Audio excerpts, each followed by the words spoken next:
morning, 6:30 tayo magre-release. Daan-daan lang, Noy!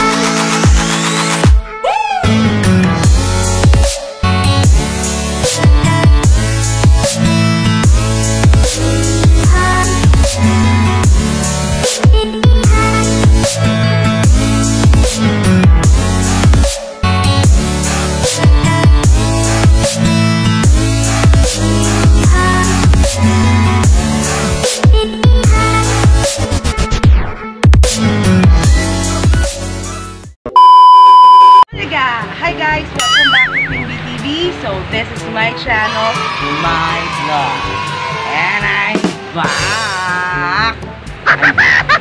So for today's video guys, meron na naman po tayong training sa ating club.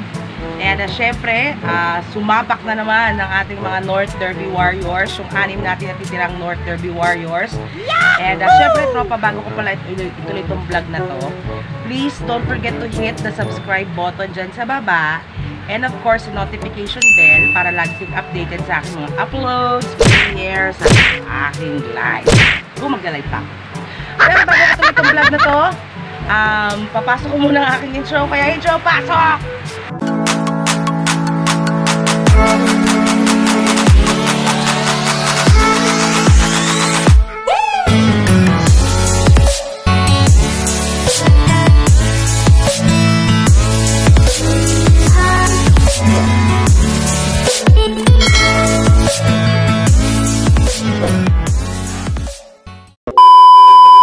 And I'm back guys, ayan. So obviously kakagaling ko lang sa work at hinabol ko talaga itong practice toss nila tropa. Nakikita nyo ba yan? Ano ba pwede ka kumanta ng It's Raining Men? Eh makakapirate ako. So meron naman po tayong release toss. Hindi po ako sumisigaw, ang lakas na lang ulan. Ayan, kita-kita nyo yung si JB. Umuulan guys. So for today's vlog, may training na naman po ang ating mga warriors. Ayan. And this time, paisihan na sila. First toss sa Nueva Ecija. So 85 to 86 kilometers away. And according sa ating forecast, ayan, ang 1/4 po na speed is 7:30 kasi nirelease na lang 7. Nirelease po sila ng 6:30. Kabang na tayo tropa. Ayan, grabe po ang buhos ng ulan dito sa Rizal. Pero tinanong natin ang ating tropa na si Sir Jason ang Agimat Probiotics. Yes.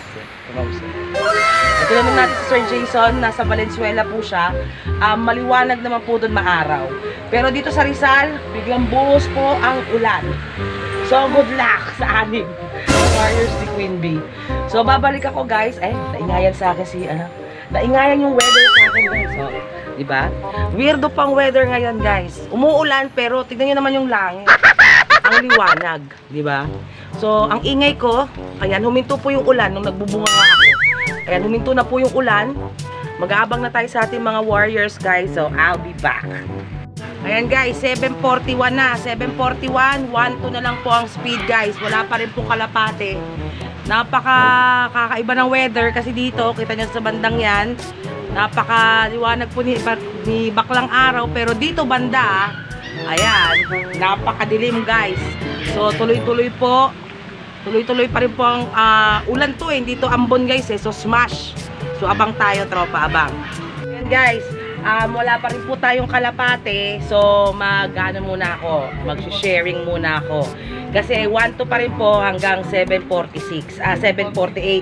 So 7:46 pa lang po ngayon, may 2 minutes pa, pababa na tayo ng 1-1. So ang i-share ko naman sa inyo guys is nakuha ko ring tip galing kay Lucky Starloff. Kasi po, ang kalapate, meron silang dinadaanan. Meron silang sabing kaliwa at kanan. And according kay Parikoy, kay Lucky Starloff, kalimitan ng mga kalapate, dumadaan sila sa kaliwang side.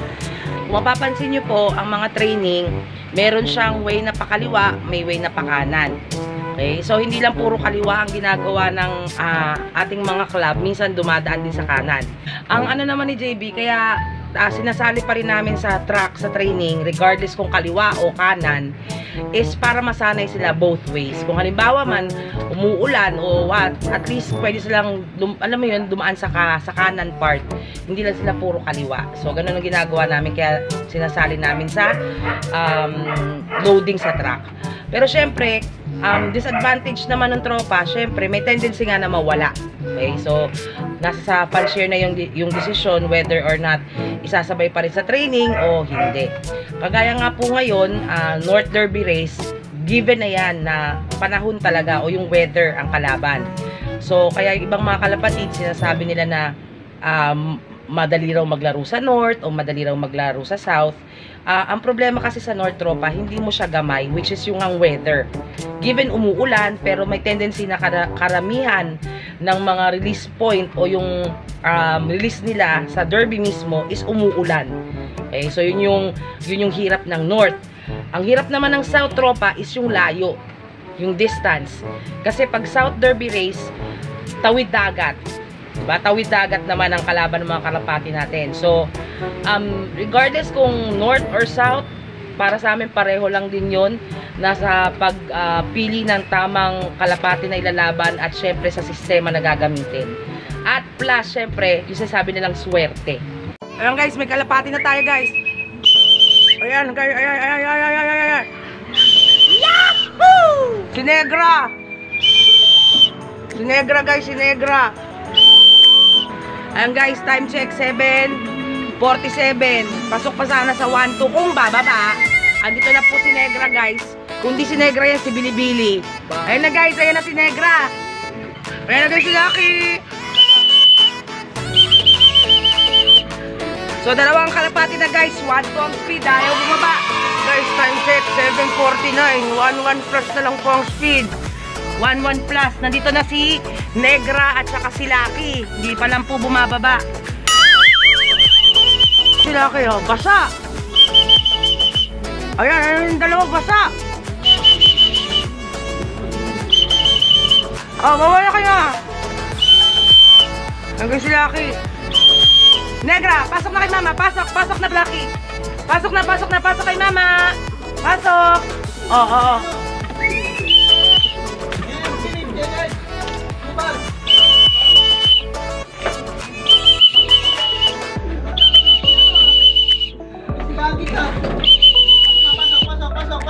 Pasok na, JV! Pasok. Dagit! Ito na. Ayan na sila guys. Ayan si Dagit. At saka si Lucky. Ayan, sabay-sabay pumasok guys. Ayan guys, ayan na si Negro. Baba na kay mama, baba na Negro.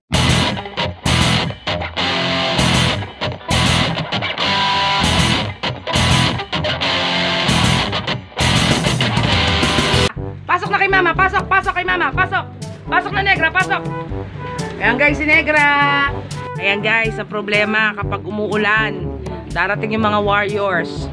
Andun, ayan, nakita niyo yung warrior ko. Ayan po si Tuldok guys. Uminom na sa alulod. Ayan, ganyan ginagawa ng mga kalapati guys. Ayan. Check guys, 7:56. Ayan. So, yung apat na yan na nandito na, nasa 1,000 po lahat ang speed nila. So, 900 na lang pababa.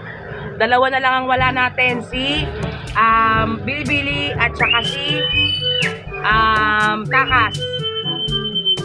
A few moments later. Guys, ayan na si Tuldok.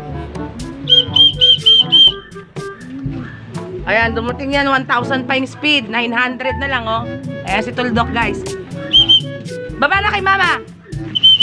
Ayan.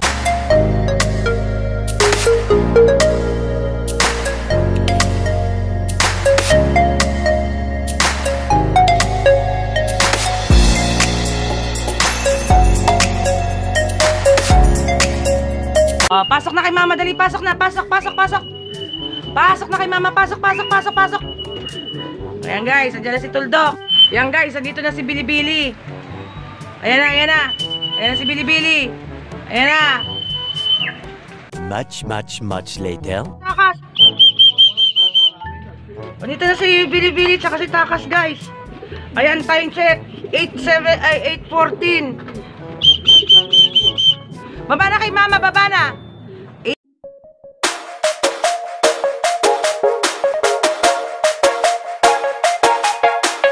Ayan guys, pumasok na ako sa loft. Ipapakita ko na sa inyo. 8:37 pa po ang cut-off. So, lahat po ng warriors ko nandito na. Ang pinakamababang speed is 800. So, halos sabay po si Bilibili at saka si Takas. So, nandito na sila. Si Takas po nasa labas pa. Ang huling pumasok po ay si Bilibili. So, pakita ko sa inyo yung mga North Warriors ko guys na nandito na sila. Ayan na si Lucky. Kita-kita nyo, basa. As in, basang-basa si Lucky. Ayan si Lucky. Yan yung unang pumasok natin, si Lucky. Shoutout again sa'yo, pare kay Lucky Style Up. And ang pangalawang bumaba, guys, kung di man ako nagkakamali, ayan si Negra. Si Negra, basa po yan kanina, pero ngayon tuyo na siya. Ayan si Negra. Pagkatapos ni Negra, guys, ang sumunod na dumating, pangatlo, is si Dagit. Dagit! Si Dagit. Ayan, ayan si Dagit. Nakaabang na sa akin, oh. Pogi ng Dagit ko, no? Ayan si Dagit. Pagkatapos si Dagit, ayan ang hari ng tambay for today's video, si Tuldok. Ayan, si Tuldok. Ayan guys, si Tuldok.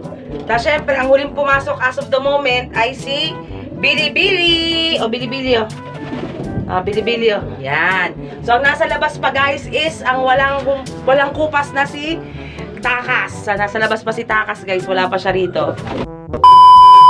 So, that's our vlog for today, guys. So, ayan, nakita nyo po ang first ever. Ayan, kunin pa sila yung lipstick ko. Lasog-lasog na. So, ayan po kanilang first ever na release. Medyo malayo na. Makikita nyo na bago po mag-cut off, 8:37 po ang cut off. Pero, nandito na silang lahat. Yung pinaka huling dumating is nasa 800 po ang speed. So, salamat sa Diyos at nandito na sila, hindi na sila inabot ng cut-off. Bago pala yan itong vlog na to, maraming salamat ulit sa lahat ng kalapatids out there na nanonood, sumusubaybay, sumusuporta sa journey ng aking mga North Derby Warriors. Ayan, thank you. Shout out sa lahat ng mga members ng aking group, TQB, Lalabs, thank you. Sa aking mga anak-anakan, ayan, thank you.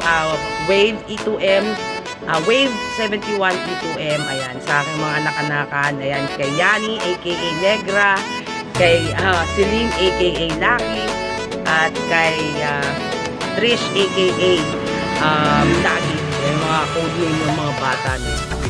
So, paano tropa, hanggang dito na lang po si Queen Bee TV.